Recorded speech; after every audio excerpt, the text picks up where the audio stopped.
Have a place at MAD.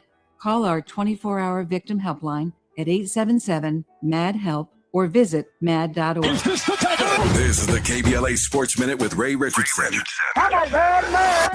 The Dodgers held on for a 7-6 win in Colorado Tuesday night. Shohei Ohtani had a 2-run homer, his 30th of the season. 6th straight year, Ohtani has hit at least 30 home runs. The college football preseason top 25 poll is out.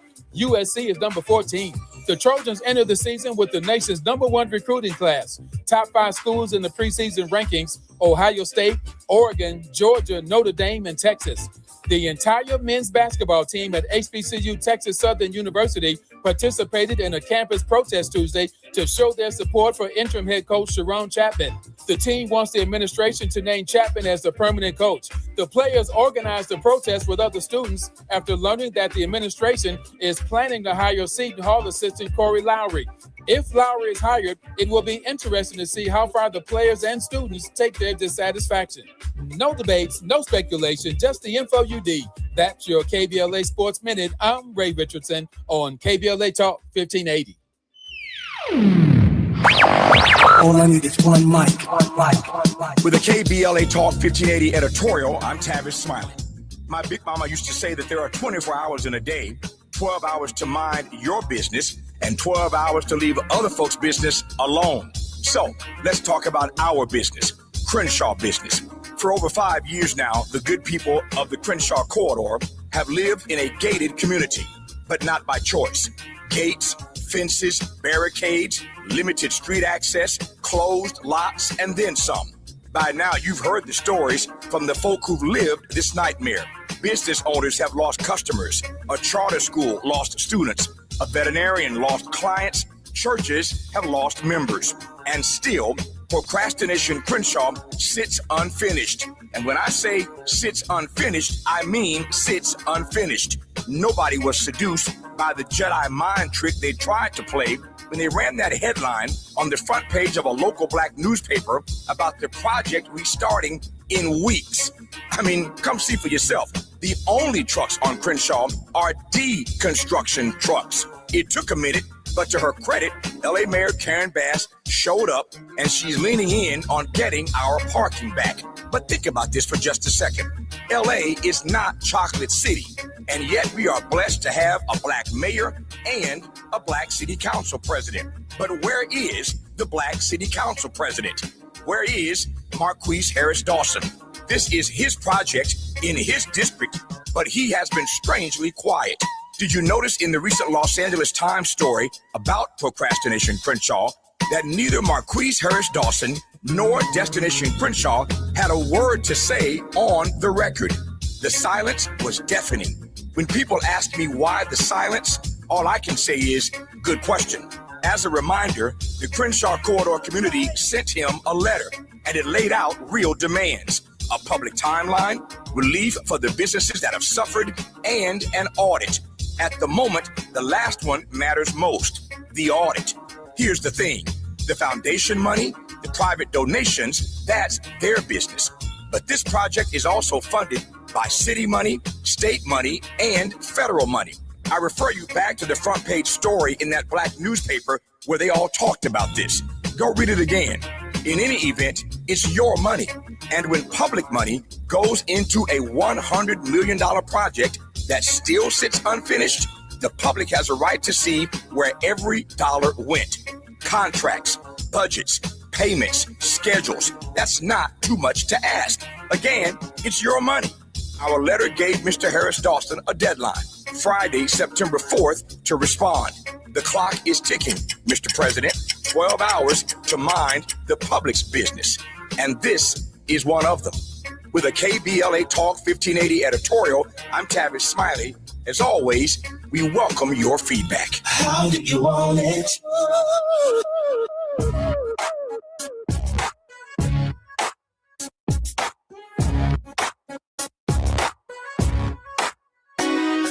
The Jesse Jackson Jr. Show. Oh, oh, oh, oh, the Jesse Jackson Jr. Show. Oh, oh, oh, the Jesse Jackson Jr. Show. Oh, oh, oh, the Jesse Jackson Jr. Show. Oh, oh, come on. Jesse Jackson Jr., welcome forward to the Jesse Jackson Jr. Show on KBLA Talk 1580. On and talk with me. It's Wealthy Wednesday on the Jesse Jackson Jr. Show and worldwide with Dr. Wilmer Leon. Dr. Leon is a political scientist whose primary areas of expertise are Black politics, public policy, and American government. For 11 years, Dr. Leon was a lecturer in the political science department at Howard University in Washington, D.C.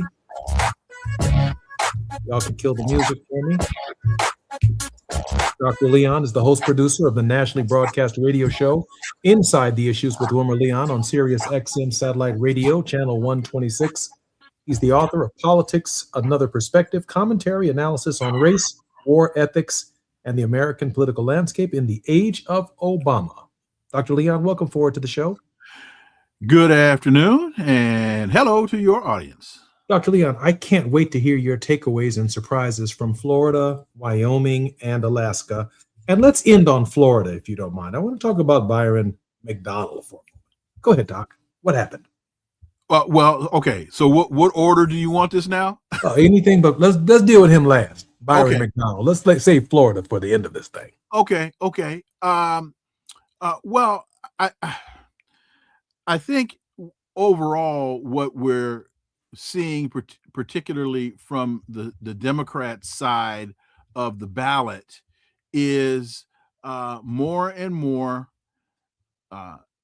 individuals, more and more candidates who are subscribing to the tenets of the Democratic Socialist Party are surprisingly winning elections.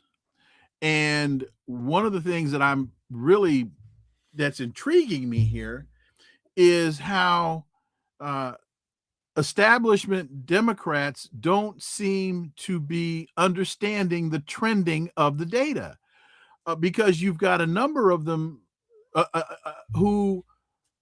number of establishment Democrats who are saying, I'm totally against socialism. I'm totally against socialism. I'm not a socialist.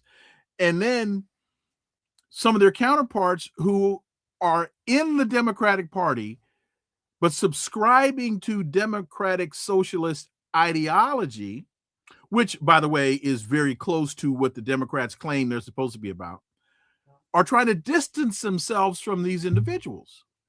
And I'm trying to figure out why. And that why is kind of rhetorical. Because they're not, I don't think they're reading the tea leaves and that they're understanding which way the wind is blowing. I think the American people are lacking a fundamental education. They don't fully appreciate that our system of capitalism collapsed during the Roosevelt era. It collapsed. Mm-hmm.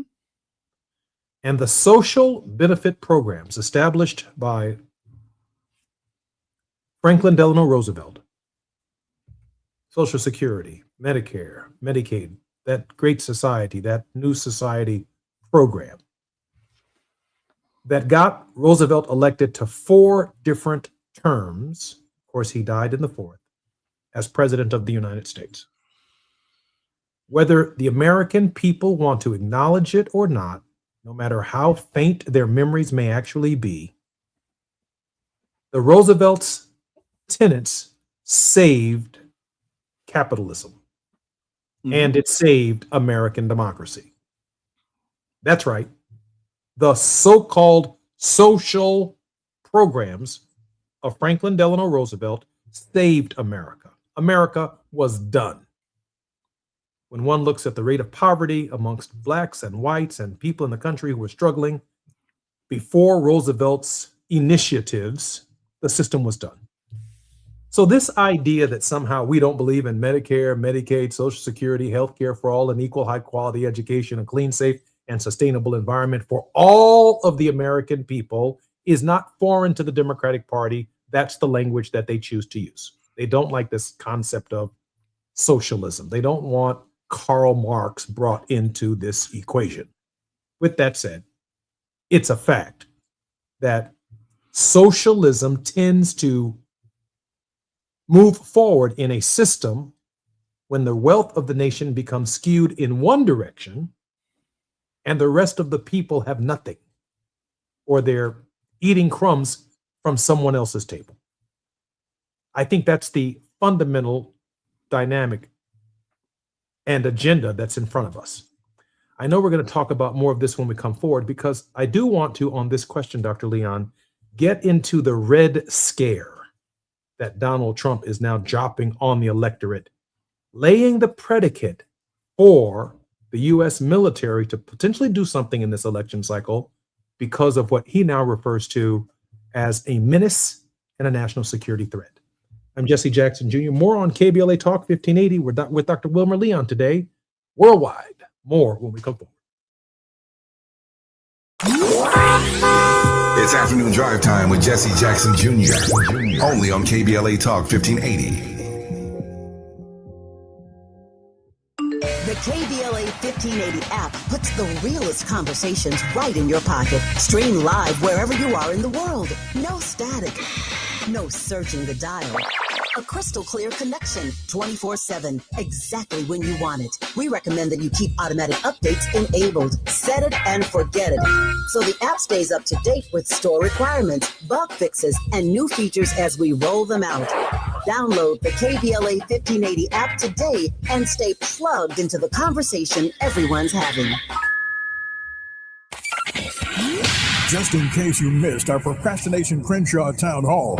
Seriously speaking, every Saturday when I hear the program about Altadena and how it may not come back, that's happening to us. This is the largest land grab since the gold rush in California. We have an EDD property, 59,000 square feet. Our elected representative determined that she should write a bill that would declare it to be surplus. So now guess what we're getting? Affordable housing. So I hope that we can start listening to one another, because there is a domino effect. If you don't care about us, guess what? We won't be here and then you won't be here. Not letting them get away with anything. We're KBLA Talk 1580.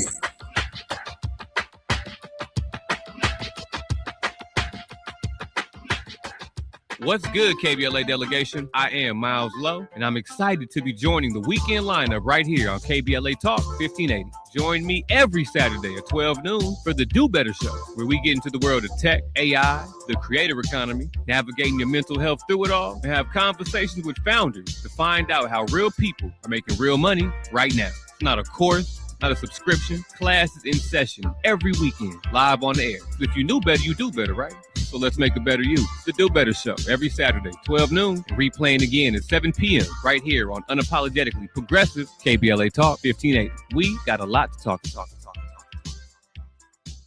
At Charmin, we heard you shouldn't talk about going to the bathroom in public, so we decided to sing about it. Light a candle, pour some wine. Grab a roll, the soft kind for a little me time. Charmin Ultra Soft Smooth Tear. Wavy edges for my rear. So let the softness caress your soul. Just relax, you're on a roll. Let her rip. Charmin Ultra Soft Smooth Tear. Charmin Ultra Soft Smooth Tear has the same softness you love, now with wavy edges that tear better than the leading one-ply brand. Enjoy the go with Charmin. You know that Big Bargain detergent jug is 80% water, right? It doesn't clean as well. 80% water? I thought I was getting a better deal because it's so big.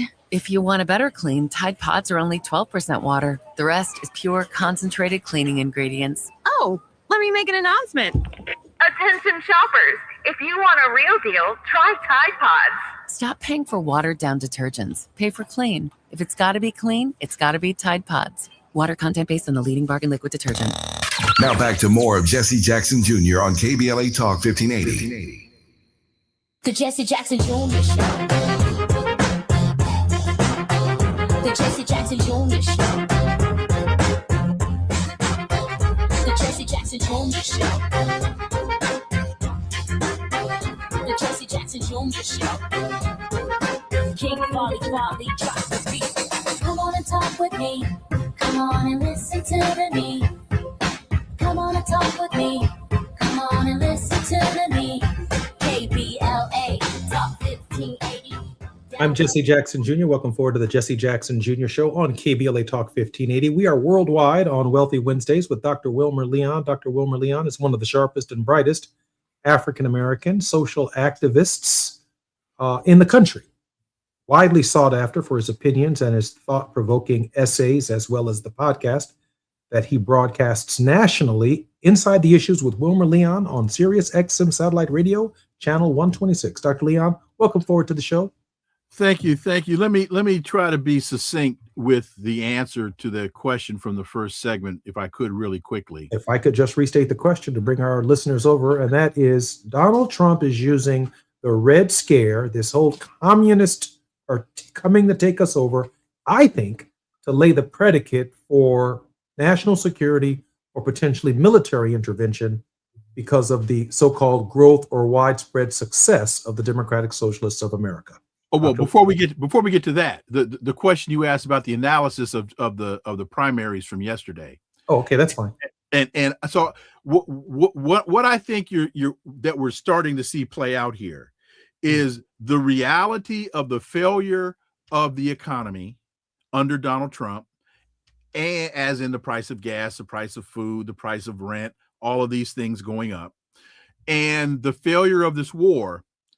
Those realities are starting to make their way into people's perceptions of the country. And so Trump is now not nearly as invincible as he was in the last cycle. So you have, for example, in Wyoming, the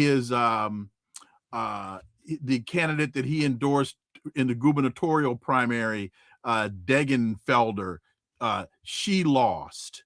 When you look at what's happening in Pennsylvania, there's a special election in a state house election, and Trump in 2024 won Pennsylvania by, or at least this particular district, by 18 points.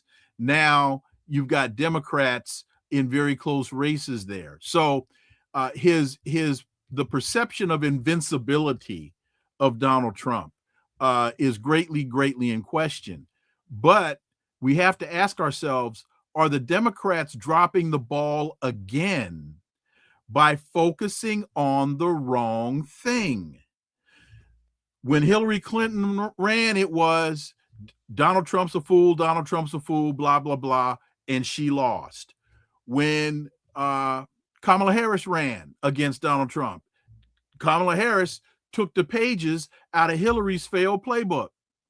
Donald Trump's a fool, always telling us what they're against, not telling us what they're for. And so now with this Democratic Socialist issue, once again, the Democratic Party elite, they want to tell us what they're against. They're against democratic socialism. They're not telling us what they're for. And if they start to articulate what they're for, what we'll probably find out is it's eerily reminiscent to what the Democratic Socialists are talking about. We're talking about a livable wage. They're talking about health care for all. They're talking about an equal opportunity education. They're talking about not letting AI take all of our jobs away. They're talking about unions. What's the problem here? This has been the Democratic message through multiple presidential cycles, except I think the intervening factor here is that moderate Democrats are afraid of a campaign that is pit us versus them, meaning the Democratic Socialists represent some kind of manifesto politics. Dr. Leon? I think that's a very good way to frame it. And again, these so-called Democratic Socialists are running as Democratic candidates. So you find the Democratic Party is trying to eat its own. And it didn't work with Mamdani in New York. They ran against him in the primary. He beat Cuomo. Then he wins as a Democrat, and they attack him when he ran to be mayor of New York as a Democrat. They're eating their own. And in spite of that, many of these candidates that align themselves with Democratic Socialist policies and politics are prevailing in these elections. And the Democrats better get hip to the data and to the direction that this wind is blowing, or they're going to be like Olivia, lost and turned out. And again, now your thoughts on this question of Donald Trump using the DSA as a basis for taking over the elections. This is a desperation claim. Now China, he's claiming that China is accessing data and voter data, where the court just denied him access to voter data in this country. Isn't that ironic? What was he going to do with it? That he's now claiming that China is this Red Scare that you mentioned is attacking our elections. He wants to do away with mail-in ballots when he mailed his ballot in to Florida. So I thought what was good for the goose was supposed to be good for the gander.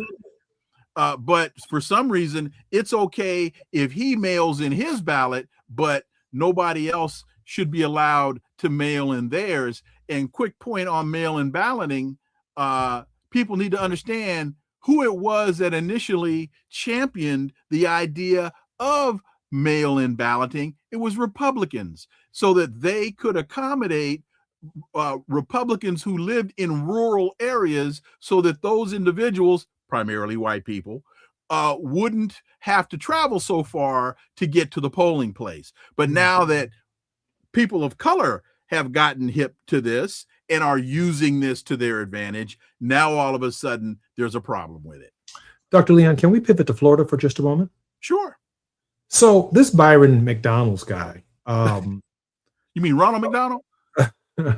I'm not prepared to call him a name, but okay. What is his self-hating kind of justification for any progress that blacks have made in this country since the inception of the Republic, as if to suggest that any of us have lifted up ourselves by our own bootstraps, which is kind of the overriding philosophy here, that black people, black leadership, CBC members, all we do is complain that he's the new kind of, or the new breed of African-American leadership who doesn't see race, doesn't see color, but just as sure as I'm sitting here, he's a black man with a black beard. And yes, he may be appealing to MAGA in the short run, but times like this don't last always. And it don't last long. Well, there's always been a good space in the dominant culture for people like Byron Donald. It's a good job. It's a good paycheck if you can get it. And there are a number of those that, look at Clarence Thomas and some of the others that subscribe to that same self-benefiting, but also incredibly self-hating politics. And one of the things that's very interesting and ironic about Byron Donald is he's been able to rise through the ranks by riding on Donald Trump's coattails. He's been one of Donald Trump's biggest defenders for the last, 10 or 12 years. But now all of a sudden, acceptance speech, in his victory speech, he doesn't want to talk about Donald Trump. He wants to talk about affordability. He doesn't want to talk about the war. He doesn't want to talk about the realities that are facing the electorate that he's now trying to appeal to. You know, it's almost Donald who? I don't know. I don't know anything about that guy. So why is he now choosing to run from the very teat that he has used for nourishment all the way up until this moment? And I think if his opponent is as astute as he seems to be, is going to expose Byron Donald for the fraud that he is. I hope that's the case. The president is. Wait, one other point. I don't know. I don't know. I think to your earlier point, the racial dynamic here may also factor in because he didn't win a majority of the Republican vote in Florida. He only got 42% or so. There were more Republicans that voted against him than voted for him. So now that you have a black man leading the Republican Party in Florida, running for governor, I don't know if he's going to get the support that he, and the love and the fuzzy, warm and fuzzy that he thinks he's been getting up to this point. I hope that's the case. Donald Trump is speaking double language in the Strait of Hormuz. On the one hand, he says that the United States controls the Strait of Hormuz, but on the other hand, it's becoming increasingly clear that the war has not stopped. Ships are still being attacked. How do you explain the president's bipolarity on this question? It's very similar to just about everything that Donald Trump says. He is a very transactional individual that really doesn't allow himself, he doesn't have interest in the details of a circumstance. So he just flips and flops. Remember, the Gulf of Mexico is supposed to be the Gulf of America, or the Gulf of the United, whatever the heck he wanted to call it. Now he wants to claim that the Strait of Hormuz is going to be American territory. And the same thing that he talked about Greenland. He just thinks if he wants to try to put his stake in the ground, that all of a sudden people are going to follow him down the primrose path. What he doesn't seem to realize is that Iran and Oman are making the decisions here. The United States is not even at the table, and he can say all he wants, but I think it was Sport and Life that said, wishing don't make it so. Another irony, a great irony, that we have just about 2 minutes before we come forward. Donald Trump is trying to deny millions of Americans the right to vote by mail, but once again, he himself voted by mail.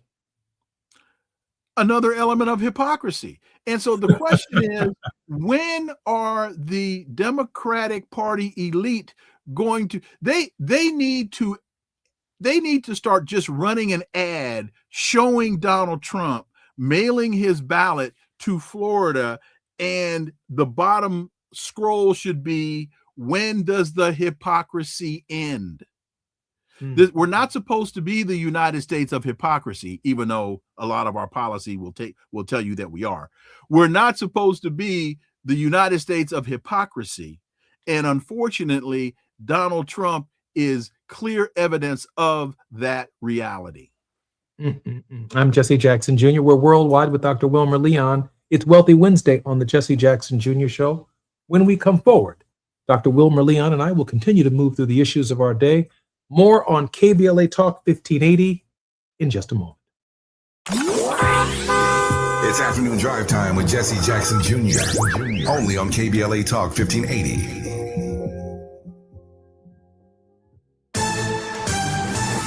I'm Amber Payton with BIN News Now. Black Congressman Byron Donalds has won Florida's Republican primary for governor. We have won a massive victory. Donalds thanked supporters after securing the nomination. The Trump-endorsed congressman will now face former Congressman David Jolly in the November midterm election. A new judge will oversee the appeal of Carmelo Anthony, the black teen convicted of killing 17-year-old Austin Metcalf, who was white, at a Texas track meet. The previous judge was removed after Anthony's lawyers accused him of making prejudicial comments following the 19-year-old's conviction and 35-year sentence. The appeal hearing is set for Thursday. And the Tupac Shakur murder trial continues in Las Vegas. Dwayne Keefe D. Davis is accused of orchestrating the rapper's 1996 killing. On Tuesday, former Death Row Security Chief Reggie Wright Jr. denied involvement in the shooting, while another witness testified about tensions between rival gangs. Get BIN News Now on demand 24/7 on the iHeartRadio app. For victims of drunk and drug driving, our grief is unique. But you are not alone. You always have a place at MAD. Call our 24-hour victim helpline at 877-MAD-HELP or visit mad.org. This is the KBLA Sports Minute with Ray Richardson. A minor league coach with the San Diego Padres was taken into custody by immigration agents at El Paso International Airport in Texas. Oswaldo Perella, a catcher's instructor in the Padres minor league system, is being detained by ICE for allegedly having an expired work permit. Perella, a native of Venezuela, has been working in the U.S. since 2014. Perella had taken a flight from Phoenix to El Paso to work with catchers playing for the Padres AAA team in El Paso. Homeland Security officials claim Perella's work permit expired in 2018. Perella did not have his work permit with him when he was detained. Perella's brother showed reporters in Phoenix that Perella has a work permit that was issued in 2024 and is good through 2029. The Padres issued a statement saying they're aware of Perella's detainment and are doing everything they can to secure his release. No debates, no speculation, just the info you need. That's your KBLA Sports Minute. I'm Ray Richardson on KBLA Talk 1580.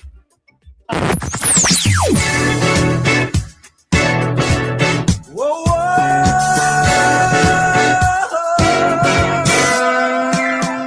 This is KBLA Talk 1580.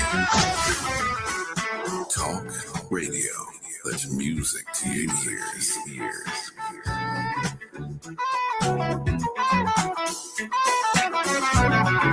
We're unapologetically progressive. KBLA Talk 1580. Number 14. That's where Talkers Magazine ranked Tavis Smiley on their heavy 100 list of the 100 most important talk radio hosts in America.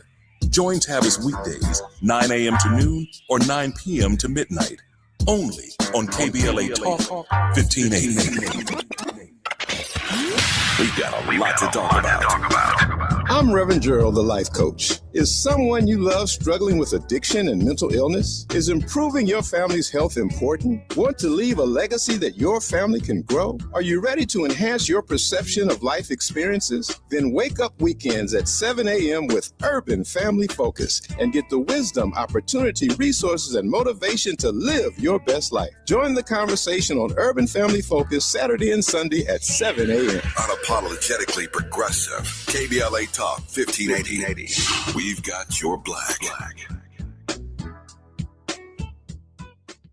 Don't be anxious or confused about AI. Take control of your career when you get the skills to tackle real business problems and design specialized solutions. HR Dive reported that entry-level talent with applied AI credentials can receive up to a 25% salary boost. But where do you find training that you can trust? Future-proof your career and deliver more value with Humans Lead the Way AI. Their hybrid learning courses use practical definitions, real-world examples, and strategic insights to help you and your team understand AI with confidence. No magic, no hacks, no shortcuts. Just practical knowledge that helps you use AI more successfully.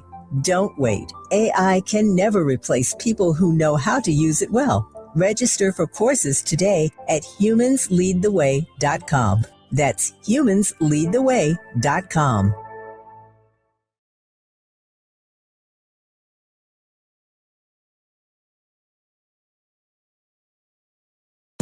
Ready for a weekend reset? Walk it out with me, Gina A. Townsend, artist formerly known as Gina Darby, on Reflectivity Beyond Black and White. as we seek peace, understanding, and healing beyond surface level perspectives, where reflectivity becomes our inner power and resilience to transform our lives and our communities no matter what.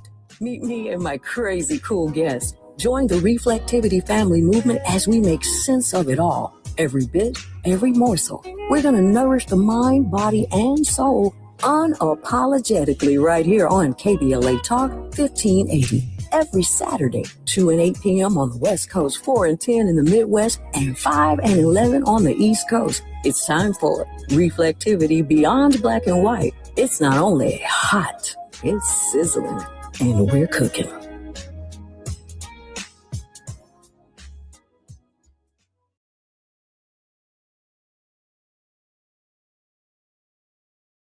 Let's do this. When the political stakes are this high, you need a source you can trust. KBLA Talk 1580, Los Angeles is home for politics all the way to November. Stay informed. Stay ahead. This is America. All I need is one mic. With the KBLA Talk 1580 editorial, I'm Deion Raymond, Justice Correspondent and host of the Justice Files. For years, LA City Councilman Curran Price has served his district.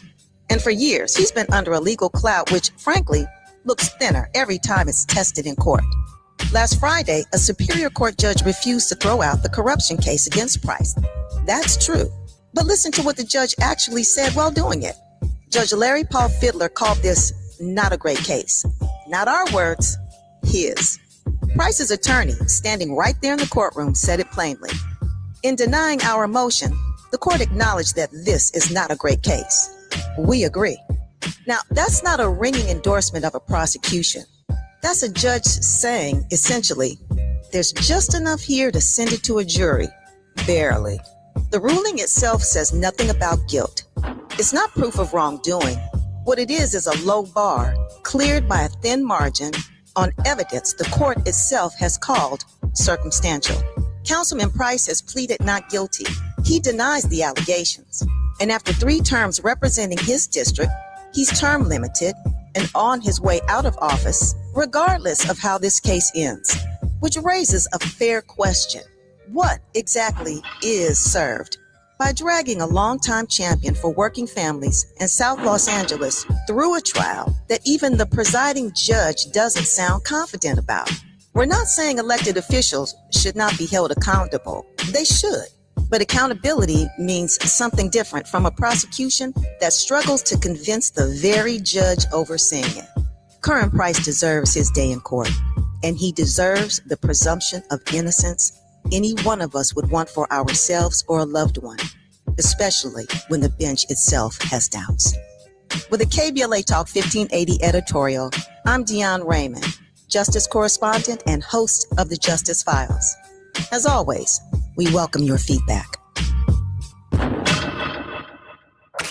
You're listening to Jesse Jackson Jr. on KBLA Talk 1580. The Jesse Jackson Jr. Show. The Jesse Jackson Jr. Show. The Jesse Jackson Jr. Show. The Jesse Jackson Jr. Show. I'm Jesse Jackson Jr. Welcome forward to the Jesse Jackson. Come on and listen to me. I'm Jesse Jackson Jr. Welcome forward to the Jesse Jackson Jr. Show on KBLA Talk 1580. Welcome forward to Worldwide with Dr. Wilmer Leon on Wealthy Wednesday. Dr. Leon, welcome forward to the show. Thank you, my brother. Good afternoon to you and to your audience as well. Dr. Leon, how can we stay in touch with you and how can we help support your work? Go to WilmerLeon.com. WilmerLeon.com is the simplest place to go and reach out, touch base, and unlike a lot of our colleagues, I will respond. I appreciate knowing that. Hey, Doc, there are some concerns about the intel that the CIA has had and the low confidence in Israeli intel regarding the Trump assassination. I saw a really interesting meme the other day on social media, and it was titled, How This Began and How It Ended. And this meme pictured Donald Trump in a military outfit. Of course, he'd never served in the military. He had on Top Gun type shades. His hair was completely coiffed. He was buff, swole up, looking like some kind of war hero. And then the other meme has Donald Trump squatting inside of a container, being in his suit and red tie, being snuck off of Air Force One and taken to another aircraft to escape an Iranian threat. And the contrast is clear that Donald Trump, as well as Pete Hegseth, had declared victory early in this war, but now Donald Trump is actually running from Iranian threats. And speaking of running from Iranian threats, is there anyone out here who's concerned about having drones sitting on top of the White House for the purposes of a military base on top of the White House? I mean, there are lots of places for which a drone headquarters or a drone facility could be built, but on top of the White House. Anyway, Dr. Leon, your thoughts about the way this began and the way it's ending? Well, it began as a lie, and it's ending as being exposed as such. As soon as I heard Iranian intelligence, aka the Mossad, suspects, and that was the story, suspects that an assassination attempt is coming out of Turkey against Donald Trump, that right there told me that we were dealing with foolishness. Look, Iran has a reason to vilify. I'm sorry. The Zionist colony of Israel has a reason to vilify Iran. Donald Trump has a reason to vilify Iran. And that's all this story was supposed to add fuel to, was the vilification of Iran. This was supposed to provide just another reason for this irrational, illegal war that Donald Trump has gotten us into. I remember hearing them say, there's a guy with a shoulder-held surface-to-air missile that, really? Where's the guy? Show me a picture. Who's the guy? Show me some evidence. And then, if the story was true, Donald Trump is willing to put the entire White House press corps that was riding on Air Force One, they were willing to put all those people at risk as decoys. If the story was true, they were willing to put all those people at risk in order to save Donald Trump? Really? Oh, and who was I think the only member of the administration on the flight? Marco Rubio. Marco. Really? You're telling me Marco Rubio was willing to put his life on the line? And the press secretary. I think she resigned shortly after realizing that Donald Trump abandoned her on a decoy plane. The whole and final point here. I think I've made this point on the show before. When the real missiles were flying between Israel and Iran, Netanyahu was cowering in a bomb shelter. The supreme leader was sitting at his desk in his office. They were able to assassinate Khomeini, not due to some brilliant intelligence, but because the man was sitting in his office doing his job. And his mindset was, if my people are under attack, I must be with my people. I'm going to leave. If my country is under attack, I'm not going to cower in a bunker. I'm going to be with my people. And if they get me, they get me. And they got him. So it's I just point that out as an example of a difference of mindset here. Doc, I these politics are playing out right now in every major U.S. election. Did you see the dynamic of this war taking place in any of the contests from Florida to Wyoming? Yeah, I think it's a subtext, particularly as you look at the success of democratic socialists, because many of them are talking about being anti-war. I'm looking forward to, as we now move into the primaries in November, that there should be greater focus, not only on the illegality of the war, not only on the point that this was nothing but a war of choice, but the horrific impact from a financial perspective. Once we move beyond the immorality of this thing, the financial practicalities of this thing are also incredibly telling. And so Donald Trump saying, "Oh, look, if you guys got to sacrifice and pay a little bit more for gasoline, oh, it's worth it." I want to say this just before we come forward, because it just occurred to me in this moment that when I was looking just a few days ago at the numbers of my own recent campaign, but for my entry into the race, the Bernie Sanders and the AOC candidate probably would have defeated the Democratic nominee, but for my entry. The people who voted for me did not vote for the Democratic nominee, and they did not vote for the Democratic Socialist. So the space that I represented in the campaign, one way or the other, was going to shift, but for me being in the campaign. Mm-hmm. So I know something about the very dynamic that you're talking about, because it's real and it's playing out across the country. I'm Jesse Jackson Jr. More with Wilmer Leon on Wealthy Wednesdays when we come forward. While you're stuck in traffic, we can at least bring you up to speed on the news of the day. You're listening to Jesse Jackson Jr. only on KBLA Talk 1580.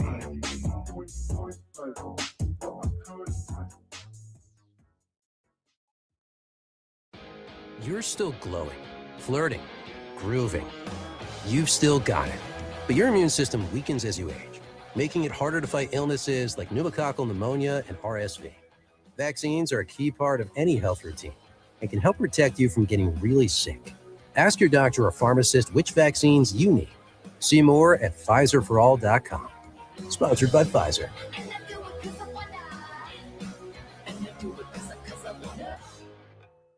When you're finally off the clock after a long day, dishes put away, kids asleep, feet kicked up, heartburn. Don't let heartburn take over your hard-earned moment. Quick, Alka-Seltzer. Nothing works faster for heartburn relief.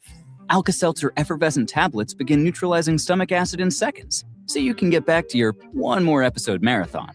Quick, Alka-Seltzer. Because nothing works faster for heartburn relief. Use as directed. Just in case you missed our Procrastination Crenshaw Town Hall. I'm an Eaton Fire hero. I was trapped there January 7th, 2025. So I was awarded the Carnegie American Red Cross and the Kiwanis Lifesaver Award. So to me, this looks like a slow burn. You constantly see Dr. Hardy, Pastor Caldwell, Mr. Smiley here. Their business is slowly impacted. Now in Altadena, it was a quick burn. Everybody left. Everybody got priced out. They didn't have enough money to stay afloat. They couldn't rebuild their property. So to me, this is a target for the developers. In my opinion, having been in Altadena for 18 months, still today, I still feed all of those people there because they're still displaced because they can't afford to come back. So what do? They move down to the Inland Empire, or they just call it a day and they go back to another state. So it's important to hold leadership accountable, because as of right now, they've abdicated their responsibility. They just show up for the cameras and they don't even come to see you. Keeping them in check. We're KBLA Talk 1580.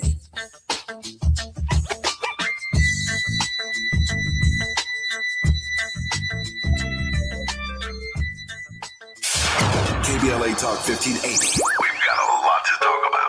KBLA Talk 1580 is connecting you with services and solutions. Domestic violence and family violence is when someone in an intimate or family relationship tries to gain or maintain power and control over another through a wide range of abusive behaviors. Every single act may amount to abuse. Abuse can take on various forms: psychological and emotional, physical and economic, and sexual abuse. The Genesee Center Incorporated is a nationally recognized nonprofit domestic violence prevention prevention and intervention organization, housing women and children from 30 days up to 2 years through emergency and transitional shelters. The Genesee Center also provides support services like mental health counseling, life skills classes, computer training, job referrals, after-school programs for children, field trips, tutoring, and comprehensive direct legal services. If you need help or you'd like to donate or volunteer, call the Genesee Hotline, 1-800-479-7328. That's 1-800-479-7328, or visit Genesee.org. Everyone has the right to be safe. This is a community call to action from KBLA Talk 1580.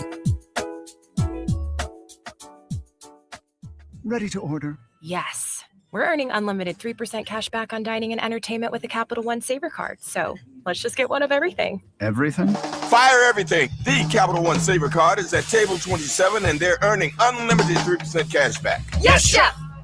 This is so nice. Had a feeling you'd want 3% cash back on dessert. Ooh, tiramisu. Earn unlimited 3% cash back on dining and entertainment with the Capital One Saver card. Capital One, what's in your wallet? Terms apply. See CapitalOne.com for details.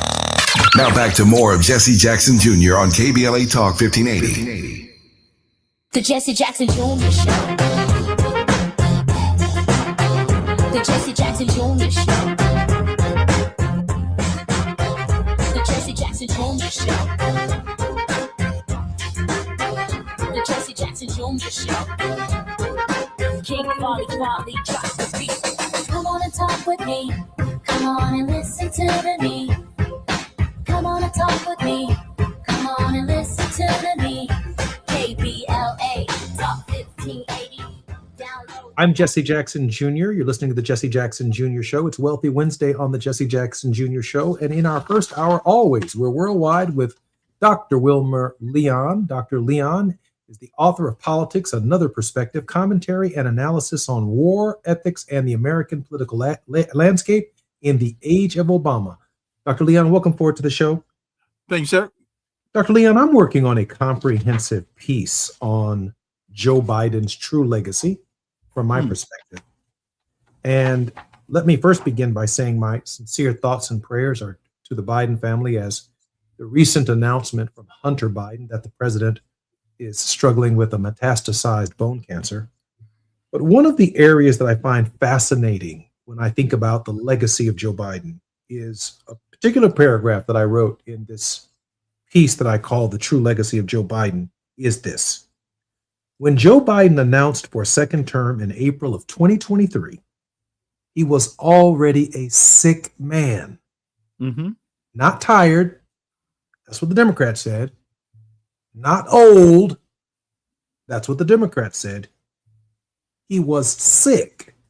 And after the diagnosis was made public in May of 2025, Dr. Ezekiel Emanuel, the brother of Rahm Emanuel, an oncologist Biden himself appointed to his COVID-19 advisory board, said flatly that the prostate cancer already metastasized into bone does not appear in 100 or 200 days.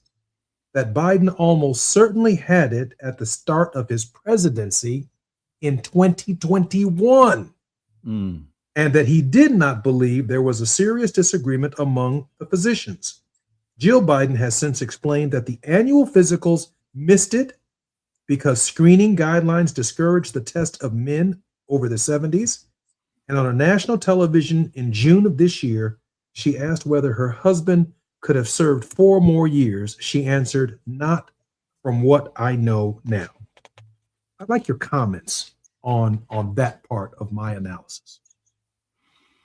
Well, I said in 23, might have been, I went public and said Joe Biden will not be the Democratic Party nominee for president in 24.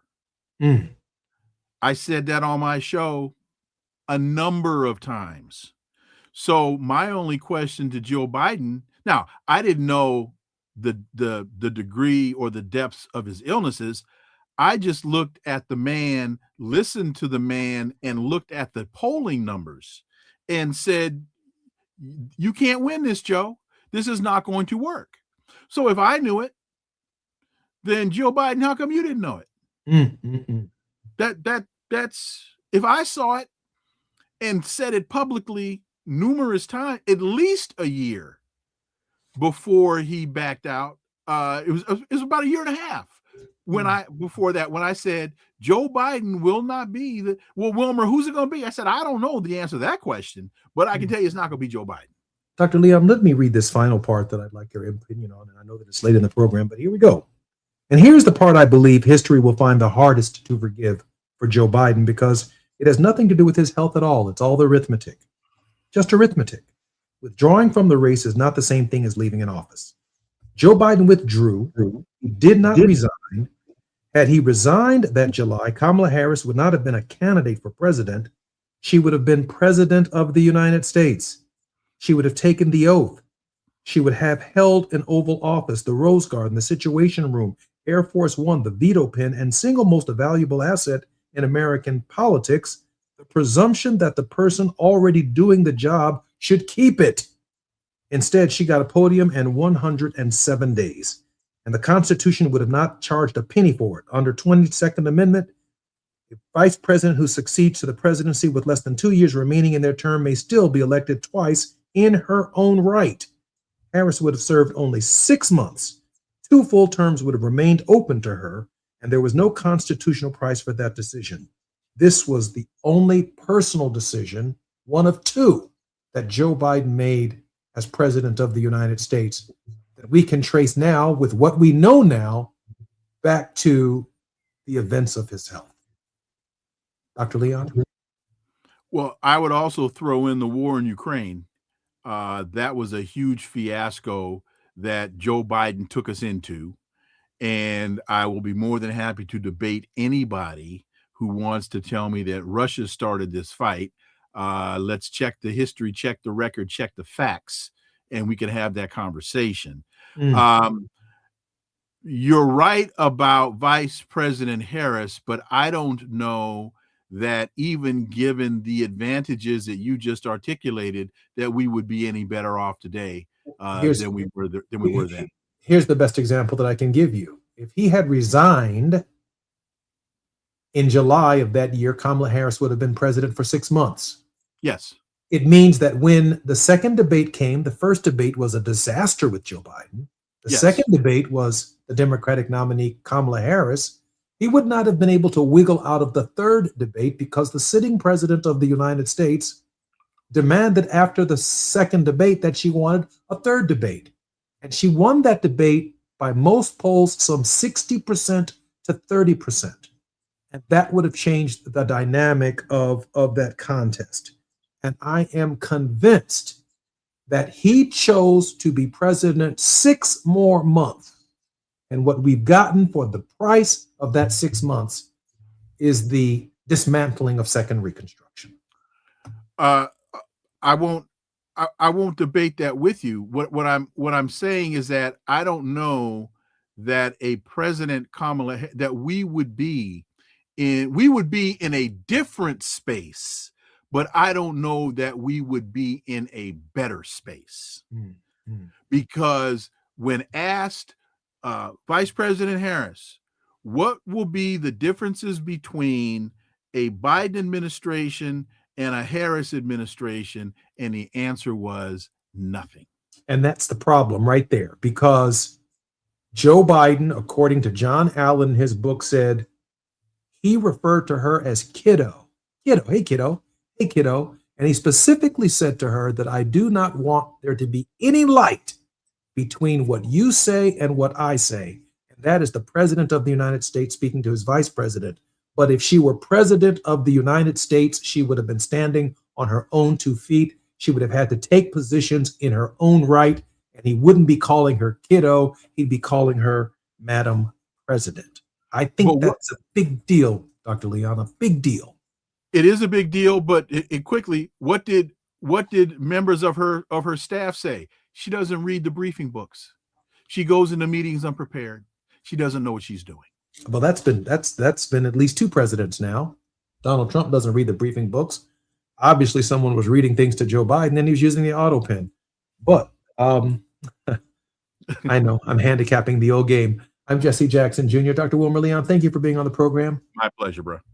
We're worldwide with Dr. Wilmer Leon and Wealthy Wednesdays on the Jesse Jackson Jr. Show. Up next, Reverend Dr. Todd Yeary is our very special guest. We'll dig into some of the deeper issues of our day.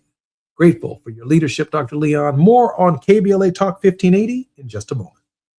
KBLA 1580 Santa Monica. I'm Amber Payton with BIN News Now. Black Congressman Byron Donalds has won Florida's Republican primary for governor. We have won a massive victory. Donalds thanks supporters after securing the nomination. The Trump-endorsed congressman will now face former Congressman David Jolly in the November midterm election. A new judge will oversee the appeal of Carmelo Anthony, the black teen convicted of killing 17-year-old Austin Metcalf, who was white, at a Texas track meet. The previous judge was removed after Anthony's lawyers accused him of making prejudicial comments following the 19-year-old's conviction and 35-year sentence. The appeal hearing is set for Thursday. And the Tupac Shakur murder trial continues in Las Vegas. Dwayne Keefe D. Davis is accused of orchestrating the rapper's 1996 killing.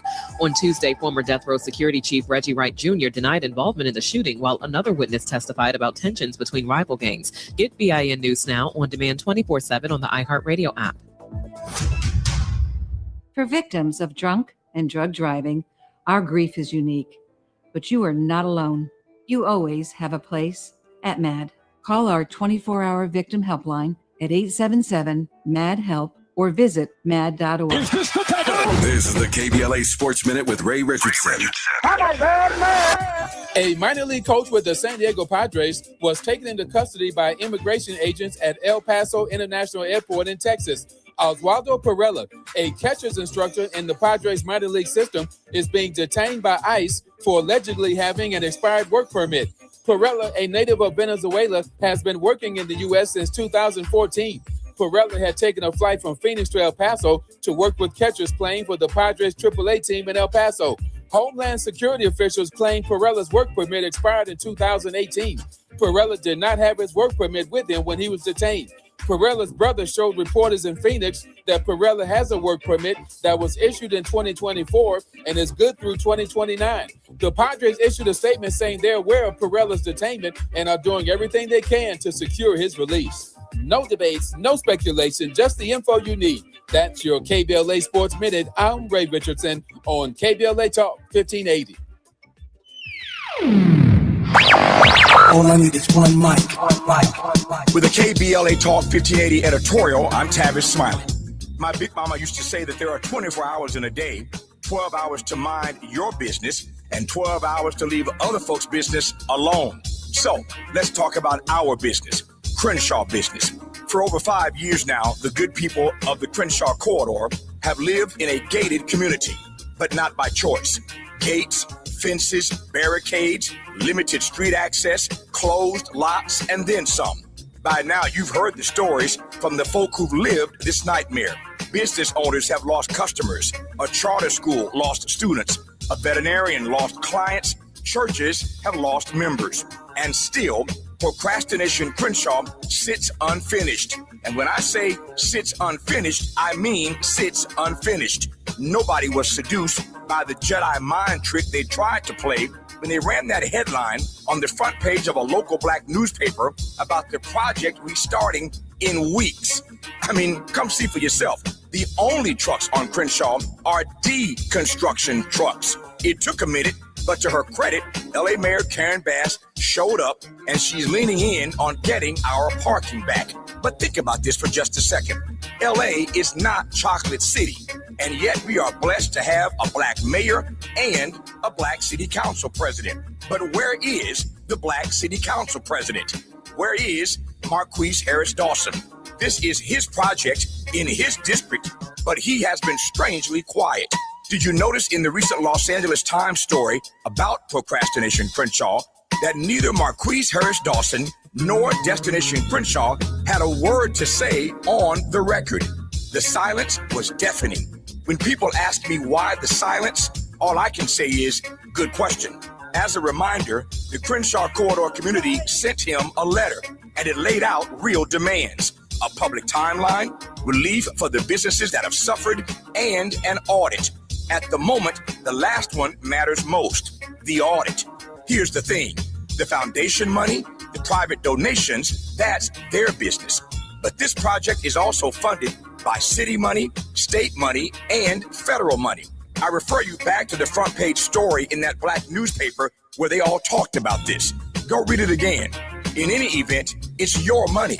And when public money goes into a $100 million project that still sits unfinished, the public has a right to see where every dollar went. Contracts, budgets, payments, schedules. That's not too much to ask. Again, it's your money. Our letter gave Mr. Harris Dawson a deadline, Friday, September 4th, to respond. The clock is ticking, Mr. President. 12 hours to mind the public's business. And this is one of them. With a KBLA Talk 1580 editorial, I'm Tavis Smiley. As always, we welcome your feedback. How did you want it?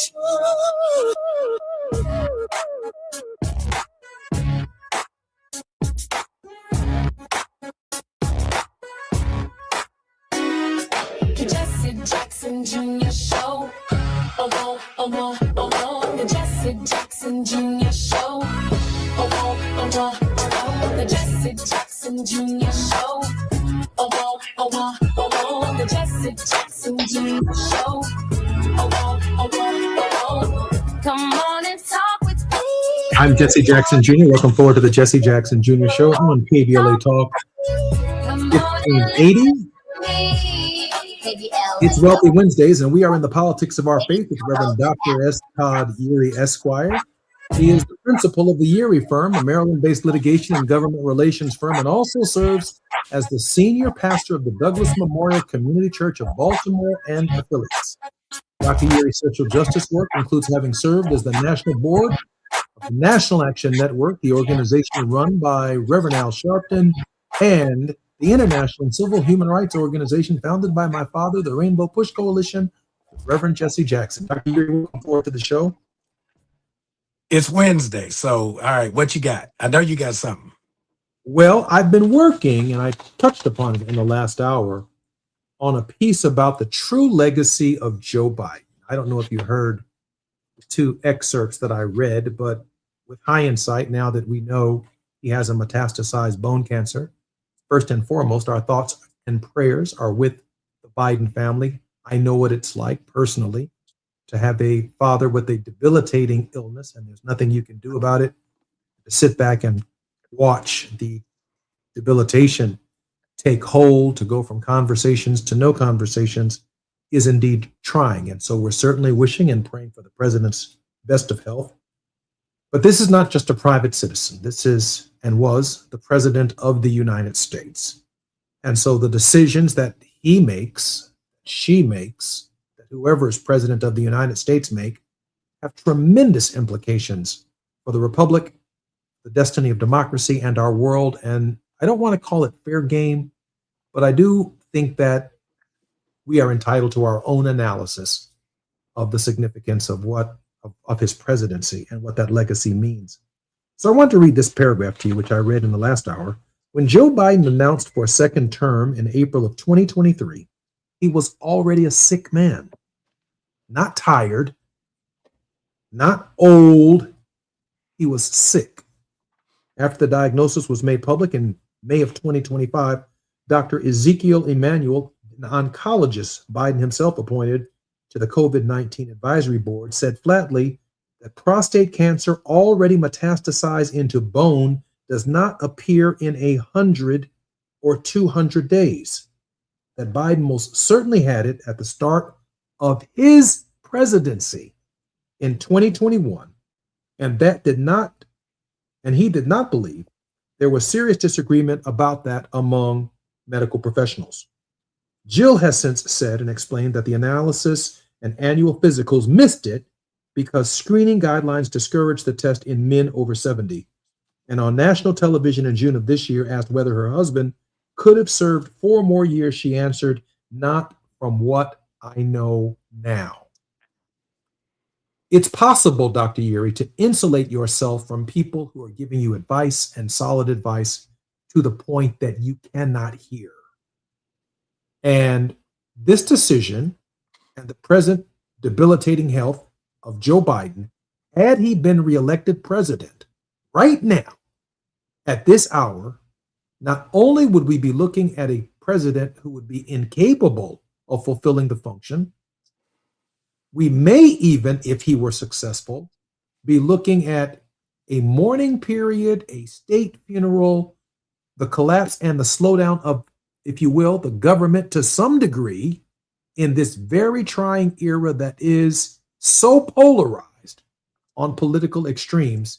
It seems to me that when the president made the announcement and ultimately left 107 days for Kamala Harris to run and mount a campaign for president, that he wasn't necessarily thinking about the best interest of the country at the hour that he decided to run again. Dr. Uri? I don't know what he was thinking. He was clearly thinking that he wanted to run again. Whether or not he had full information, we don't know. I think what we do know, quite honestly, is a frail Joe Biden is much less problematic than what we hear is a healthy Donald Trump in a second administration with the chaos that we experience. That aside, I think what the reading says to me is the electorate has to remain current regardless of the circumstances. Certainly we can critique what one person should have done, what we wish they would have done. But in spite of all of that, we still had, from a sense of what the democracy represents, an opportunity to elect Kamala Harris, and we missed that window. And so what we would have had, quite honestly, had he run and won, there is a provision for that. If the president is incapable or the president dies in office, the vice president assumes office. Let's say, under those same conditions, we're looking at the same sort of scenario with the oldest serving president in our history, right now, this guy. Are we ready for what happens should he be found incapable to serve? We can always look over our shoulder and out the rearview mirror about what Joe Biden should have done, but he's not the president, and the current pain that the people are experiencing is not really a byproduct of what decision he did or did not make. It is, there was an outcome to an election.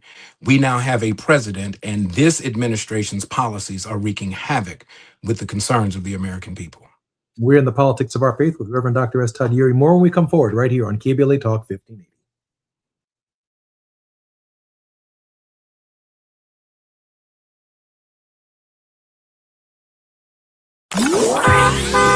It's afternoon drive time with Jesse Jackson Jr. Only on KBLA Talk 1580.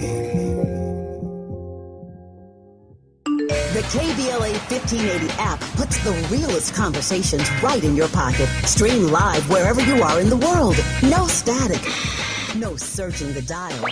A crystal clear connection 24/7, exactly when you want it. We recommend that you keep automatic updates enabled. Set it and forget it. So the app stays up to date with store requirements, bug fixes, and new features as we roll them out.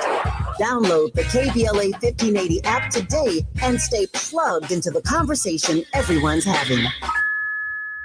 At Charmin, we heard you shouldn't talk about going to the bathroom in public, so we decided to sing about it. Light a candle, pour some wine. Grab a roll, the soft kind for a little me time. Charmin Ultra Soft Smooth Tear. Wavy edges for my rear. So let the softness caress your soul.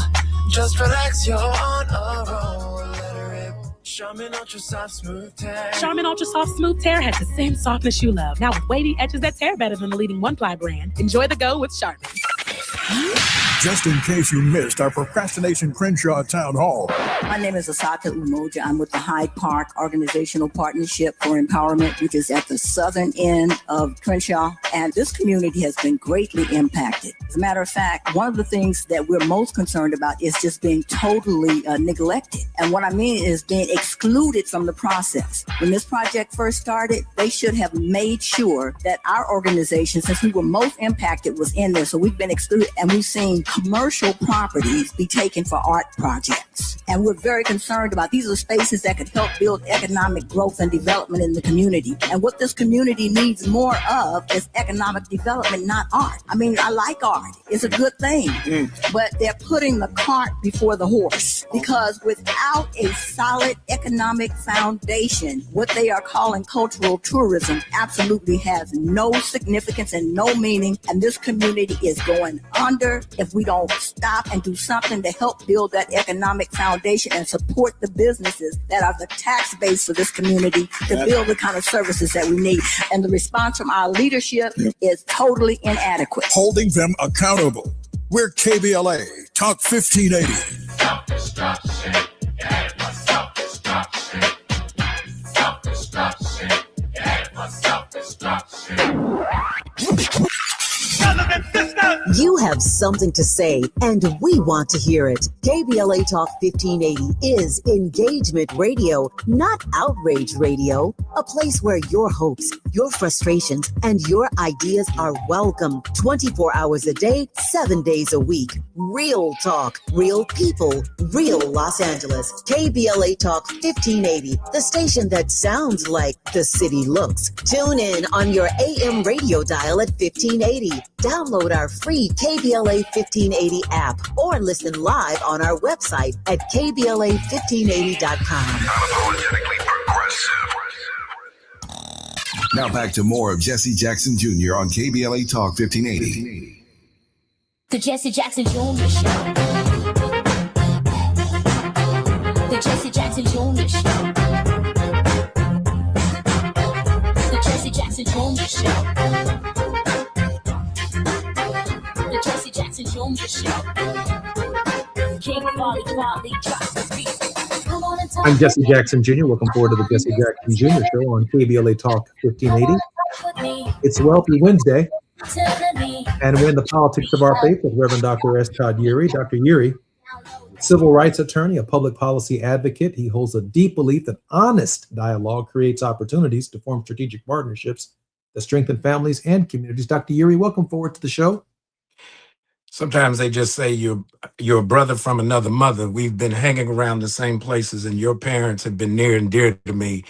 So just call me a member of the family. You don't have to read all the rest of that stuff. We can save it for when it's necessary. We got stuff to talk about. I appreciate that. Thank you, Dr. Yeary. Hey, so, I got your pivot, brother, away from the Democrats with Donald Trump and just before we came forward. And I want to go back to this subject matter right here, because I have to put together these scenarios in my head that make sense to me, because, we have to hold Democrats accountable for their behavior too. And so here's the part I believe history will find hardest to forgive, because it has nothing to do with Joe Biden's health.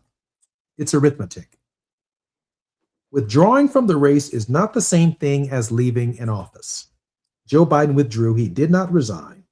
Had he resigned that July, Kamala Harris would not have been a candidate for president. She would have been president of the United States. She would have taken the oath. She would have had the Oval Office, the Rose Garden, the Situation Room, Air Force One, the veto pen, and the single most valuable asset in American politics and in presidential campaigns, the presumption that the person already doing the job should keep it. Instead, she got a podium in 107 days to run around the country. And the Constitution would not have charged her a single penny for it. Under the 22nd Amendment, a vice president who succeeds to the presidency with less than 2 years remaining in the term may still get elected twice in her own right. Harris would have served roughly 6 months. 2 full terms would have remained open to her, and there was no constitutional price for that decision. This was only a personal one that Joe Biden made after he dropped out of the campaign to stay president, to not shift the institutional presidency to the party for the long-term interests of the nation. The very interests that Donald Trump is dismantling through executive orders, through bullying Congress, through threatening senators. All of that is in play because of a decision that was made to not relinquish the presidency to the sister who needed the presidency under extraordinary terms. In other words, Dr. Yuri, the nation had to get used for 6 months to a Black woman as the chief executive of the nation. And in 6 months, we would have had to trust the American people to accept that she is capable and qualified to do the job. It would have cost nothing, except it might have strengthened and likely would have strengthened second Reconstruction. I don't want to fly past that too quickly, Dr. Yuri. We'll deal with Trump in a minute. No. Now you changed planes on me. But now let's talk about it. Because there was an alternative. No, I'm on the same plane. Donald Trump is the one who got in the who left the staff on Air Force One. Hear me out. Because when we play this out, it wasn't just a matter of did the president himself know that he was incapable. There's also a process where the cabinet has a duty and an obligation, if they know him to be incapable, that they could also, under the Constitution, move him aside. The party knew that he was incapable, and yet they kept propping him up. And it wasn't until that unfortunate debate that we saw just kind of lead to the catastrophe of what was the demise to not only his candidacy, but his presidency. And so I think what you're pointing to, and if we're going to open this lens, Joe Biden had a role, but when we're talking about it, I think you mentioned at the beginning of this segment, having a conversation about the party, the Democratic Party knew, the cabinet knew. That's honest. The vice president knew. That's honest. And so if we're gonna have a come to Jesus meeting, it can't just be confession. We need a conference call. We need a big room, because there are a lot of folks who watch this over a period of time, and they messaged it in such a way where it would not alarm the country. But now, that being the case, let's talk about the politics, the machine politics that protected incapability, basically incompetence, not because he didn't have the skill set. That's the incompetence that we're dealing with now. He didn't have the fortitude or the health that allowed him to do that. Sick. He wasn't old. He's wasn't a tired. sick man. He's a sick man. Sick man. Still committed, still had a problematic record. Yeah, we can go through and critique all of that. But to your point, and this was one of the questions that came up after that July announcement popped on a Sunday afternoon. I remember when it popped up. I remember where I was when it popped up. I was shocked. But I was also wondering, why not step aside? Why have the vice president run on his record when he had enough time to allow her the opportunity to build her own record, identify who was going to be her vice president and therefore her running mate, force the House to go through the procedure for naming the vice president after there's a vacancy at the presidential level and the vice president steps up. That would have allowed us to see how the democracy actually works. To your point, it started with one person's decision, but what it also came with was the endorsement and the cowardice of a system that would not seize the moment and challenge what they knew to be failed thinking. And the Democratic Party, the members of the cabinet, and the administration writ large are all co-conspirators with what we experienced leading up to the 2024 election that now has us in the current predicament where we find ourselves. And the stakes were extraordinary in this decision-making process. I mean, with what we are experiencing right now, with what we are looking at in terms of 300,000 Black women losing their job at the federal level, the shuttering of the Education Department, undermining the U.S. Agency for International Development, USAID, the tariffs, the fleecing of the government, the advancements, the emoluments clause, and all of this garbage that we are looking at in Washington, D.C., it all hinged around a cadre of people, of sycophants within the Democratic Party, hiding the truth from the American people that the president's age was not an issue, that his exhaustion was not an issue. The president was a sick man, a completely different issue. And they deceived the American people in that process. And the consequences of that deception are extraordinary. Well, not only that, but the naivete that came along with it. See, here's the thing. Remember the platform that came out of Chicago had more to do with published policy perspectives and this notion that somehow or other we could just talk about this word that folks could barely pronounce, and certainly most of us couldn't spell, authoritarianism. Folks don't vote for that. Elections are emotional processes, and they didn't tap into the emotion. They didn't talk to the reality that the reason we had to go through a pandemic at all was because of the failures of the administration that was trying to come back. The economy was in a shambles. Supply chains shut down. Businesses closed. Churches shuttered. When we think about the ripple effect of what happened as a result of COVID, the only thing that came out of COVID that folks would say was positive was that the wealth gap got wider for the wealthy. And so the fact that you have a Democratic establishment where some of their own key donors fall within that latter category, they don't want to tick off the folks that are writing the checks, and so they ignore the rest of us. And so this is really an opportunity for there to be a reckoning moment that, one, as we've seen in these elections across the country, when they keep talking about whether they are Democratic, socialists, or progressives, whatever label you want to put on, don't look at the label, look at the agenda. Look at what's on the menu. Look at what they're talking about. Look at who they're talking to, and then pay attention to who's showing up because they finally feel like their voices have been heard. This is the moment for the Democratic Party as we know it. Now, the Democratic Party as a label may not go away, but the structure as we know it needs to be dismantled in this moment, and something more prominent and profound and relevant needs to be rebuilt in its place. I couldn't agree more. And in that space right there is where I think our movement has to put its energy, has to put its focus. The defining of what comes next that is independent of the infrastructure, this machine infrastructure within the Democratic Party that tells us who the nominees are going to be. And I have not forgotten when Joe Biden says he was withdrawing his candidacy, that 24-hour or 48-hour period before he endorsed Kamala Harris, there was a pause.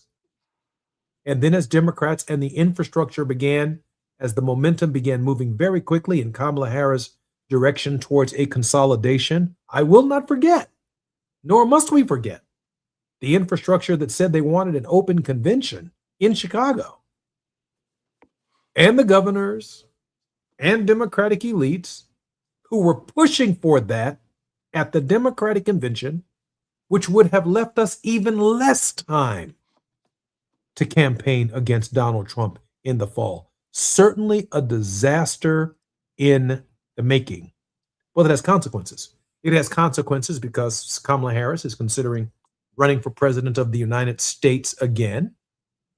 Joe Biden's condition is back in the news. God willing, he's with us for a very, very long time. But if he's not, this could end up being an issue about what did Kamala Harris know when, and why didn't she do anything about it? And the Democratic Party establishment itself being called to task on many of the questions that you've raised. Dr. Uri? Well, a couple of things. When we think about what was known, you mentioned Zeke Emanuel as an oncologist and someone that worked with the Biden administration. We know the Emanuel name. We will remember that his brother is Rahm Emanuel, the former chief of staff to President Obama, former congressman from Chicago, former mayor of Chicago. And what does that tell you? What does that tell you about transparency? But listen.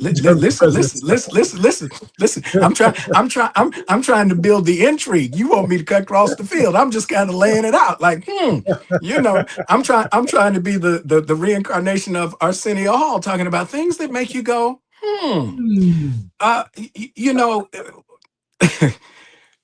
expectations and outcomes in the political space are often controlled by the relative few until the masses of the people figure out that they're the ones who really have the power. Majority rules is only true to this degree. The majority of those who participate rule. And so voter suppression takes on overt forms, and it also takes on covert forms. You could be the frog in the tepid water that they raise the temperature degree by degree until it finally reaches a boil, and you are now somebody's frog legs. Or you can pay attention and get engaged right now and change the reality before the temperature gets too hot to stand. We're in the politics of our faith with Reverend Dr. S. Todd Uri. You're listening to the Jesse Jackson Jr. Show on KBLA Talk 1580. More when we come forward.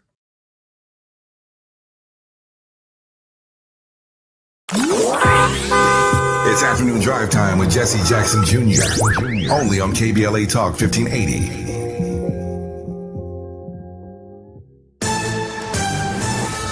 I'm Amber Payton with BIN News Now. President Trump is pausing planned 50% tariffs on Canada for 3 days, saying the two countries, quote, have a deal, end quote, pending final paperwork. I think it's a very good deal for both parties. Canadian Prime Minister Mark Carney says progress has been made, but more work remains.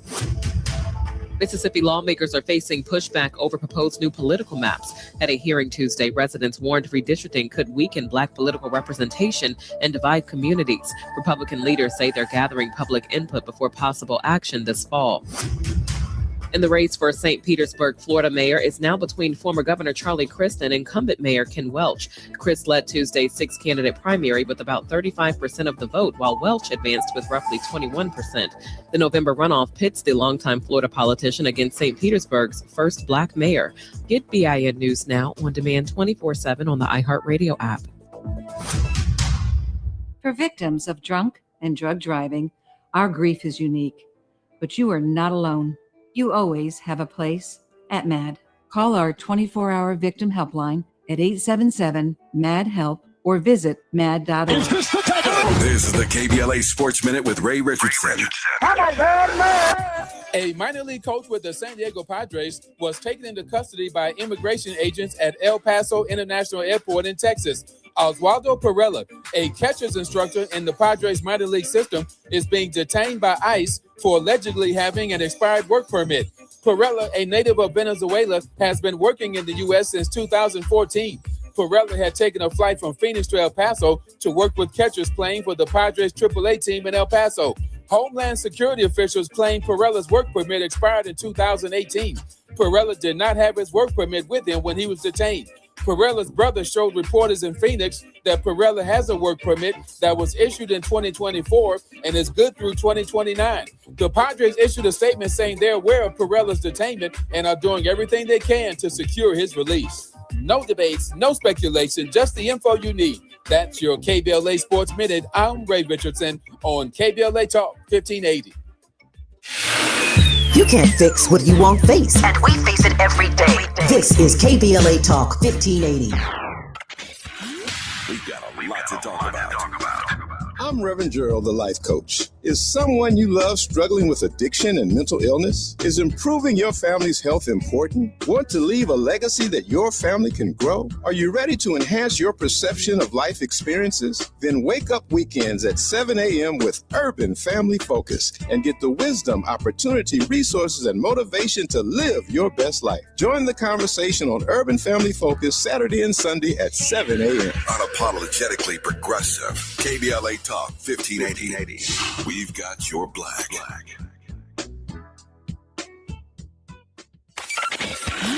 Just in case you missed our Procrastination Crenshaw Town Hall. My name is Khalifa Bey. I am the founder of the South LA Bureau of Tourism and Trade. And how this is impacting me is that I can't promote it. I won't promote it. I hear a lot of talk about everybody. Accountability is responsibility. Change your vote. Change the vote. I know there's a lot of Democrats in this room, and I get all that. But if you keep doing the same thing over and over and over and expecting a different result, it ain't gonna happen. And it's not about Democrat, Republican. It's about getting what we need to get done. That's what it is for me, because this is deliberate. This of our communities. You look at Chicago. You look at all the Black communities were built by us. We're in the same condition. So to me, It's by design. And if we don't do something to change the vote to get to what we need, stop having these meetings. Making sure they stick to the truth. We're KBLA Talk 1580. You can't fix what you won't face. And we face it every day. This is KBLA Talk 1580. We've got a lot to talk about. I'm Reverend Gerald, the life coach. Is someone you love struggling with addiction and mental illness? Is improving your family's health important? Want to leave a legacy? All I need is one mic. With the KBLA Talk 1580 editorial, I'm Deion Raymond, Justice Correspondent and host of the Justice Files. For years, LA City Councilman Curran Price has served his district. And for years, he's been under a legal cloud which, frankly, looks thinner every time it's tested in court. Last Friday, a Superior Court judge refused to throw out the corruption case against Price. That's true. But listen to what the judge actually said while doing it. Judge Larry Paul Fiddler called this not a great case. Not our words, his. Price's attorney, standing right there in the courtroom, said it plainly. In denying our motion, the court acknowledged that this is not a great case. We agree. Now, that's not a ringing endorsement of a prosecution. That's a judge saying, essentially, there's just enough here to send it to a jury. Barely. The ruling itself says nothing about guilt. It's not proof of wrongdoing. What it is a low bar, cleared by a thin margin, on evidence the court itself has called circumstantial. Councilman Price has pleaded not guilty. He denies the allegations. And after 3 terms representing his district, he's term limited and on his way out of office, regardless of how this case ends, which raises a fair question. What exactly is served? By dragging a longtime champion for working families in South Los Angeles through a trial that even the presiding judge doesn't sound confident about. We're not saying elected officials should not be held accountable. They should. But accountability means something different from a prosecution that struggles to convince the very judge overseeing it. Curran Price deserves his day in court, and he deserves the presumption of innocence any one of us would want for ourselves or a loved one, especially when the bench itself has doubts.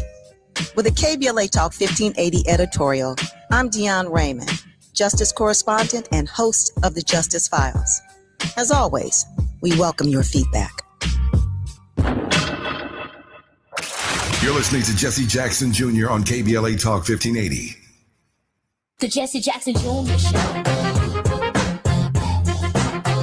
The Jesse Jackson Jr. Show. The Jesse Jackson Jr. Show. The Jesse Jackson Jr. Show. King Quality drops the beat. Come on and talk with me. Come on and listen to me. Come on and talk with me. Come on and listen to me. I'm Jesse Jackson Jr. Welcome forward to the Jesse Jackson Jr. Show on KBLA Talk 1580. We're in the politics of our faith with Dr. Yuri. Dr. Yuri, welcome forward to the show. Boy, you brought a big spoon to stir it up today. That's all I got. Oh man, I want to move on to the pot, and that come on. Donald John Trump, more unhinged than ever. It's increasingly clear, and we talked about it with Dr. Leon in the first segment, that he's prepared. I'm more and more convinced that the Democratic Socialists of America and their activity in the Democratic Party is some kind of national threat to the Republic, some security threat to the Republic. And he's started invoking this idea of communism, this idea that somehow we are being infiltrated from the outside and that within us is some enemy that certainly suggests, not only with the gathering of data from various states and that request and the forcible request from the Justice Department, which we saw in Fulton County, but this entire disposition in this season seems to suggest that Donald Trump is prepared to use some kind of action going into this election that could very well threaten the stability of American democracy. Your thoughts, Dr. Yu? My first thought is, I think it is highly unfair to have me come talk about the politics of my faith after you have already spent an hour talking to Dr. Wilmer Leon. And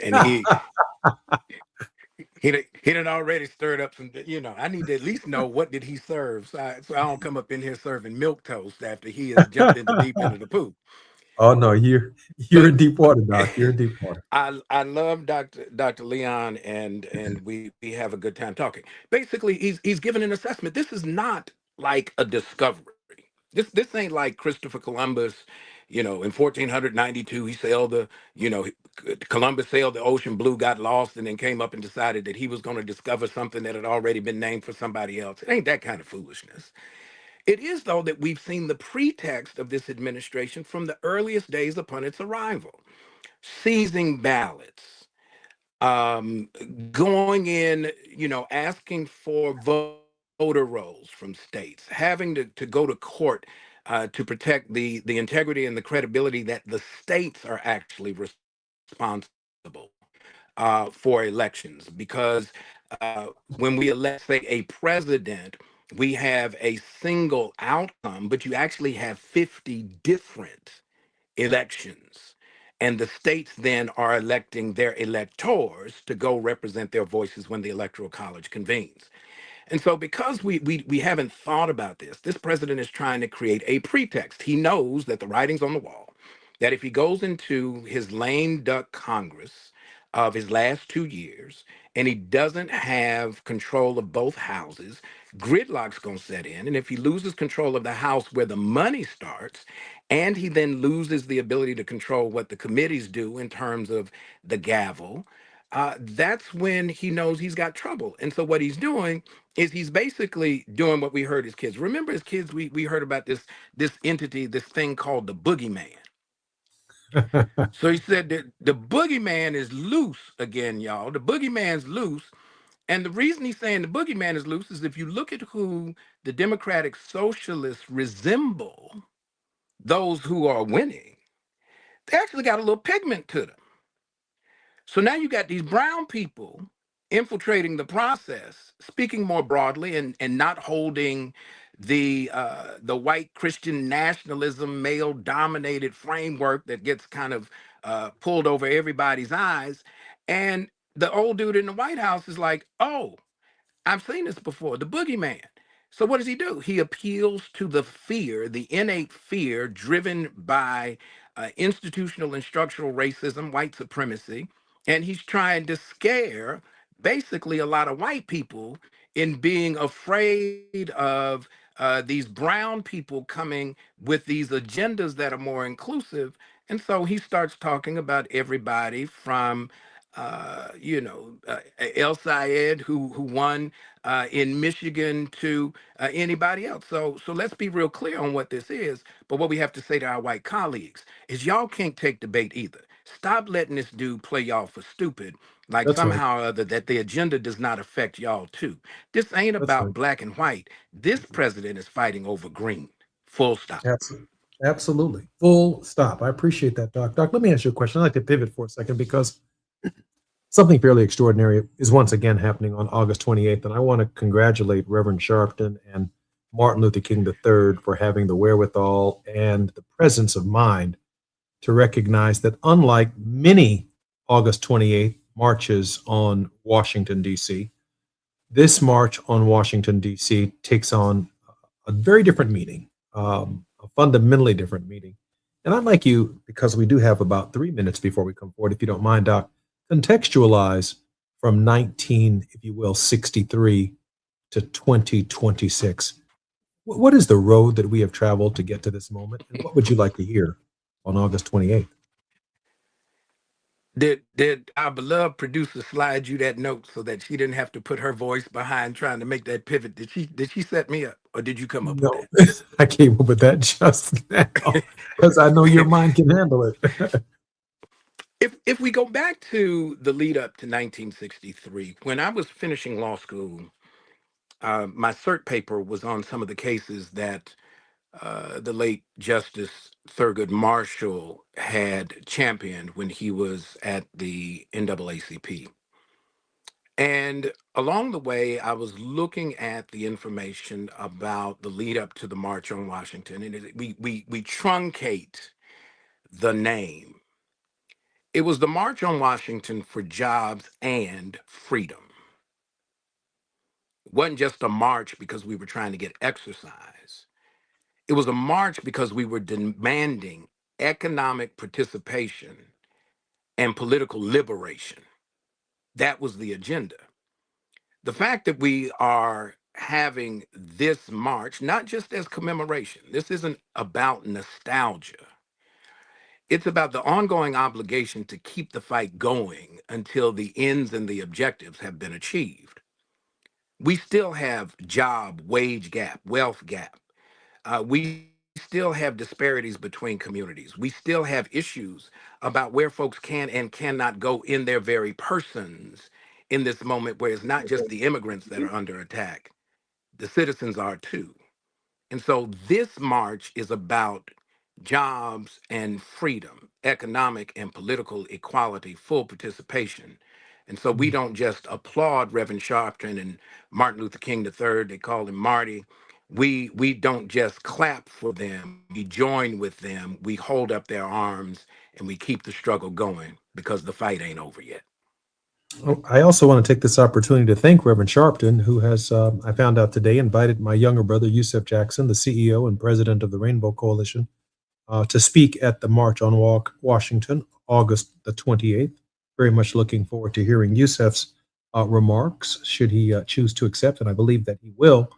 I appreciate the magnanimity, if you will, of Dr. Sharpton's spirit and Martin III's spirit in trying to make a platform for all of our organizations to be able to share a vision for our nation during these very trying times. I'm Jesse Jackson Jr., listening to the Jesse Jackson Jr. Show on KBLA Talk 1580. More with Dr. Todd Yeary when we come forward.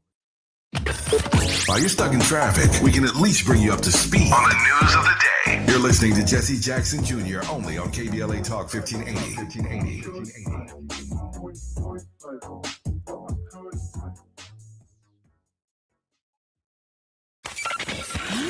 Just in case you missed our Procrastination Crenshaw Town Hall. My name is Khalifa Bey. I am the founder of the South LA Bureau of Tourism and Trade. And how this is impacting me is that I can't promote it. I won't promote it. I hear a lot of talk about everybody. Accountability is responsibility. Change your vote. Change the vote. I know there's a lot of Democrats in this room, and I get all that. But if you keep doing the same thing over and over and over and expecting a different result, it ain't gonna happen. And it's not about Democrat, Republican. It's about getting what we need to get done. That's what it is for me. Because this is deliberate. This of our communities. You look at Chicago. You look at all the black communities were built by us. We're in the same condition. So to me, it's by design. And if we don't do something to change the vote to get to what we need, stop having these meetings. Making sure they stick to the truth. We're KBLA Talk 1580. Helping communities get connected. Along the Crenshaw Corridor, free public Wi-Fi is now available thanks to Destination Crenshaw and the City of Los Angeles. Whether you're checking email, applying for jobs, finishing homework, or supporting your local businesses, staying connected is easier than ever because access to the internet means access to opportunity. To learn more and find Wi-Fi locations near you, visit www.getconnected.lacity.gov. Is reviewing life insurance on your to-do list? Now's the perfect time to add it. A friend recently told me that securing life insurance sooner rather than later can help you lock in lower rates for years to come. So I bumped this up on my list and got it done. I called SelectQuote and couldn't believe how easy and affordable life insurance is. I'm 40 and got a $500,000 policy for $16 a month. My husband's also 40 and his $500,000 policy was only $18 a month. Plus, with SelectQuote's same-day coverage, there was no medical exam required and we were covered by the time we hung up. Knowing I have this checked off my list feels amazing, but the peace of mind knowing my family is protected feels even better. Call SelectQuote at 1-800-729-7070. That's 1-800-729-7070. Or go to SelectQuote.com to get your free quote today. That's 1-800-729-7070. Details on example rate at SelectQuote.com. KBLA Talk 1580. We've got a lot to talk about.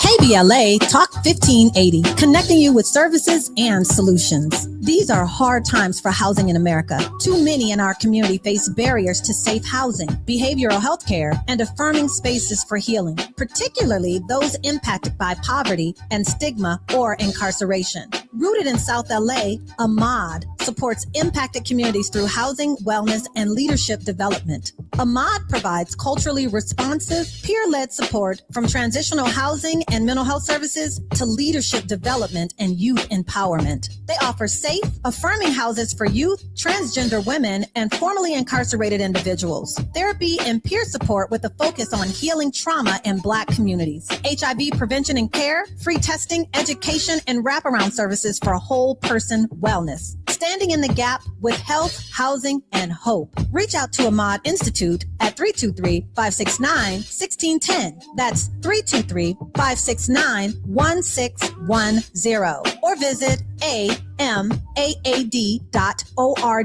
This is a community call to action from KBLA Talk 1580. KBLA Talk 1580. We've got a lot to talk about. KBLA Talk 1580 joins you in standing for voting rights. The midterm election campaign season is here now. The 2028 presidential election is right around the corner. When We All Vote is a leading national nonpartisan initiative on a mission to change the culture around voting and to increase participation in each and every election by helping to close the race and age gap. Created by Michelle Obama, When We All Vote brings together individuals, institutions, brands, and organizations to register new voters across the country and advance civic education for the entire family and voters of every age to build an informed and engaged electorate for today and generations to come. When We All Vote empowers their supporters and volunteers to take action through voting, advocating for their rights, and holding their elected officials accountable. It's all in for 2026 and 2028. Please visit whenweallvote.org to stand up for your rights, voting rights. This is a community call to action from KBLA Talk 1580. Roger and Tracy saved over $18,400. Cynthia was recovering from a family tragedy and saved over $10,300. If you are drowning in debt, then call Debt Blue. Debt Blue is a professional debt negotiation firm with over 20 years of experience helping people pay back a fraction of what they owe. Learn how to cut your debt up to half or maybe more. Be debt-free in 24 to 48 months, even with bad credit. With an A+ rating from the BBB, you can rest easy knowing Debt Blue is going to deliver guaranteed debt reduction. Debt Blue offers a success guarantee. You pay nothing unless your debt is reduced or completely resolved. That's right. You save money or it's free. Call now for significant debt relief and a free consultation. 800-200-8879. That's 800-200-8879. You don't have to declare bankruptcy. This program works if you owe $10,000, $20,000, or even $100,000 in debt. Call for your free consultation today. 800-200-8879. That's 800-200-8879. Now back to more of Jesse Jackson Jr. on KBLA Talk 1580. The Jesse Jackson Jr. Show. The Jesse Jackson Jr. Show. The Jesse Jackson Jr. Show. The Jesse Jackson Jr. Show. King Volley drop the beat. Come on and talk with me. I'm Jesse Jackson Jr. Welcome forward to the Jesse Jackson Jr. Show on KBLA Talk 1580. We've been blessed in this hour in the politics of our faith with Reverend Dr. S. Todd Eury, Esquire, and I'm so grateful that he has been so faithful in his execution of this show here at KBLA Talk 1580. Dr. Eury, I do have a question because you have a dual role, both in the courtroom and in church on Sunday morning. And yesterday I had two amazing guests, Dr. Karen McRae from the Equal Justice Movement. She works with Barbara Arnwine, but she's also the head of the 100 Black Men organization, the first woman ever to have that role in that particular context as its president and CEO. And I also had Dr. Joanne Frederick, medical doctor and psychiatrist, and we talked about trauma. We talked about trauma in Black bodies. And more specifically, our producer wanted to have a show that focused on what our youth are experiencing and feeling going back into the classrooms and into this settings at this hour. And I wanted to bring you and your final thoughts into this conversation because you too, as a pastor, look out upon your congregation and you see parents and you see children, and you have to answer, I guess, in a counseling kind of way, what it is that we are experiencing at this hour that's unlike any other. Dr. Yuri, only you can work with this. Please share with us your feelings, your thoughts, and we're so grateful. Well, I appreciate the question.